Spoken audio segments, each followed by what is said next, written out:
Hi, this is Lorenzo Valoria from GamesRadar.com, and I'm checking out Dark Souls Prepare to Die Edition, and I'm here with... Brandon Zion, Global Brand Manager from Namco. Alright, and this is the brand new content, so why don't you take us through a little bit of what's included? Yeah, so Dark Souls Prepare to Die Edition, which releases globally on August 24th, available for digital download in North America, will include a host of new content for the user to explore and play through on the game. What you're seeing right now is completely new content that has never been seen before or played before. Essentially, the backstory to this new content is that the player gets basically sent back in past and discovers the story when the knight Artorias still lives. So essentially, what that is I'm gonna skip ahead to an area in the game where we're gonna actually see Knight Artorias. He's one of the 4 bosses that you're gonna be being able to go up against. The first being the Sanctuary Guardian, which is a chimera, which basically we just took down. I'm gonna run back there and show you guys that, but first I'm gonna show you Knight Artorias. So we're basically rolling into the Lasalle Sanctuary. This is another new area. Obviously, you guys who played this game on the console are familiar with the Bonfire system, essentially acting as a checkpoint system for players to, I say, save their progress. Doesn't make the game any easier, it just makes it a little less frustrating, so you don't have to go back and trek through everything. Cool, so this looks like a new forest region. You mentioned that it was like the gardens from before. So basically, yeah. So this is the Lasalle tomb. Essentially, if players played through, I'm entering into Royalwood. It's similar to Darkroot Garden from the console version, just in the sense that it's a forest level. There are new mobs. We're going to come up onto a couple in just a moment here. So here's a character who essentially has a giant pitchfork, and he's going to try to kill me with that. And I'm just going to come around back and stick it to him, or try to stick it to him. So he's like a scarecrow guy who's gardening in the forest. Yeah, so this is actually the name of him is a wooden scarecrow. And we also have chained prisoners, and there's a stone knight, as you can see, I just got pummeled with. Yeah, this guy's massive, yeah. So, I mean, it makes it a lot more fun, more variety, within the gameplay as you're playing through the new content in the game.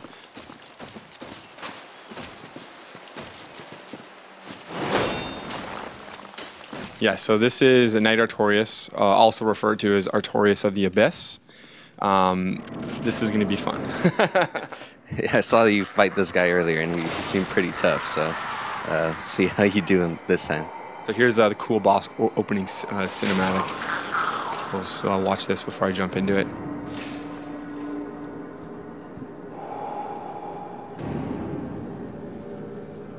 So this is also the first time this has ever been shown. I mean, if you guys have seen our most recent trailer that was released during E3, there was a small tease of this, and the Gamescom trailer, which is just released as well.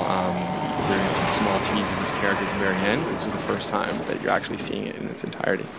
Right, I think the last trailer just showed him stabbing that guy, and that was pretty much it. Exactly. Here we go. All right, here we go. All right, so basically you're seeing this character. He's relentless in his attacks.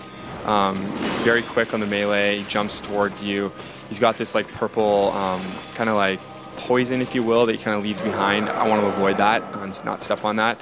He also has this crazy impale move, which and that's me going through the floor. Debug menu. Sorry about that. So the ooze that he's leaving behind poisons you. Yes, I mean not the poison that you get from being in some of the other areas, if you're familiar with like the poison, but essentially it does take off your life. So what level do you think you should be to fight this guy? I mean, typically, depending on how fast you play through the game, I say if you play through the game for the first time, you could be level anywhere from 70 to 100 and whatever. Just if the player really likes to grind it out and play the mobs and really level up and focus on leveling up until they've played through the game once, then you can probably get to this new content in like the early hundreds, maybe in the before then. But a player like myself, when I played through the game the first couple of times, I was like level 130, 140. even that, you're still going to run into some serious challenges with these characters. I mean, the character that you're seeing me play with is pretty juiced up, and you saw right there, I got owned.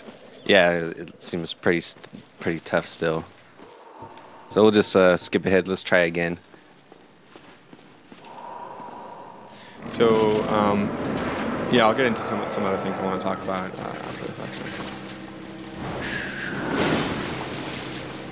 So how many bosses are there? This is the second one, and I beat the first one, but... There's a Black Dragon, so there's the Sanctuary Guardian, there's Artorias of the Abyss, and there will be a fourth boss, which we're not announcing just yet. Awesome. And then there's also another character, or excuse me, NPCs. So I mentioned there's Hawkeye Gov, however you want to pronounce it. I can quickly show you guys that after. And then there's the Elizabeth Sanctuary Keeper that you guys saw earlier. There's also new weapons and armor. So the armor you're seeing right now, Artorias of the Abyss, I'm going to be able to use that throughout the game and play with everything you see me going up against him right now. So that's pretty cool, actually. So even the sword and... So everything he's wearing. Is it the ooze and everything comes with it? Fortunately, no, that doesn't come with it. That might make it a little bit OP, but maybe sometimes in the future. Well, the armor looks pretty badass in itself, so... Yeah. A little help in the debug settings, we whittled them down to nothing. And here we go, one more hit. Oh. Alright, let's get this guy's armor, see what that looks like. Funny that so I mean, he doesn't drop his armor specifically. You're gonna have to find it somewhere. I mean, if you most of the characters like within the console version of the game, if you're familiar and played through all the bosses, armor is usually scattered like on dead corpses, or it's like under a bridge, or it's found around a corner. Not necessarily dropped by the bosses. So in this case, that's one of those scenarios. Boo. So here we're entering into another new area that's never before been seen. Obviously, yes, there's a bonfire right away, so I don't have to go trek back through everything if I happen to die. Yeah, there seems like there's a lot of bonfires in the expanded.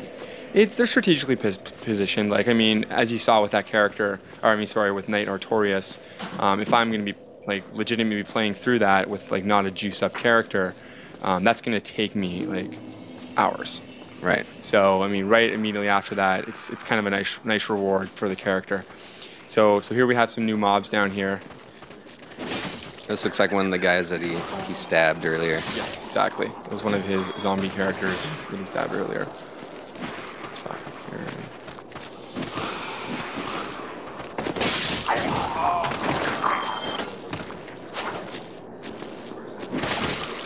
These guys look pretty freaky. They got like massive hands and long arms and some kind of face hugger on their face. Oh, definitely. These are the chained prisoners. That's what these guys are called. Awesome. So we're gonna go over here and we're gonna go down. Let's see if I can find the switch. I don't think that's the area actually. I'm gonna continue going down here.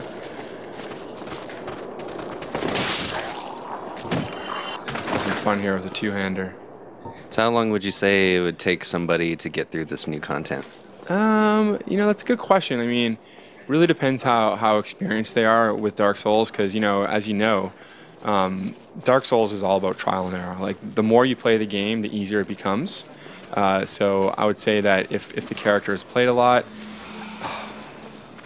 20 hours, it's very subjective. Like, it could be anywhere from 20 to 40. It just really depends how good they are. I mean, that really what it comes down to. Just on the new content, huh? That's pretty impressive. 40 hours. I mean, that 40 hours, I would say, is if you're fairly inexperienced. I would say, for someone who's probably played the game a lot, they could probably get it done in under 10 hours. Awesome. Yeah. It just depends how, if you kill a boss on like one attempt, or if you're actually going to be wasting like 3-4 hours on like Knight Artorias alone. Yeah, I got stuck on a few bosses that took me weeks to beat. So. And it also depends on how your character is spec'd. So obviously this character is built for melee. I mean, if you come in as a complete caster, obviously the boss, you know, has strengths against casters, has strengths against melee guys. So it really depends on how you're spec'd, how your character is played. It's going to make it easier and harder. As you know, a lot of people know, when you go and play like the Four Kings, it really depends what kind of character you have. If you're getting through on NG++, NG+++, and you're playing those characters, or those bosses, excuse me, it really depends on what your build is. So, I mean, strategy comes down to it. I mean, you guys are familiar with this. I was just going to say, you didn't check the box, you didn't hit the box. Man, I'm a noob. These guys hit hard, so let's see if I can take him out before he... No! I'm going to get eaten there. Alright, let's see if we can get some nice two-handed one-shots here. Boom. Nice.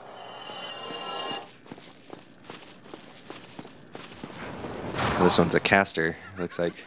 Oh no, let me get up there.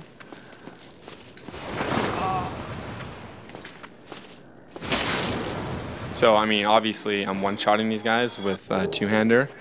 I'm pretty juiced up this character, so don't think it's going to be that easy when you play this. You guys don't have the debug codes.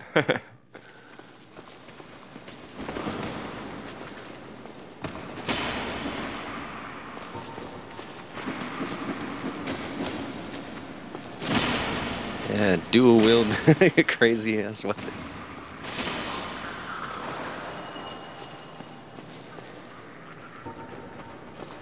What do we got in here?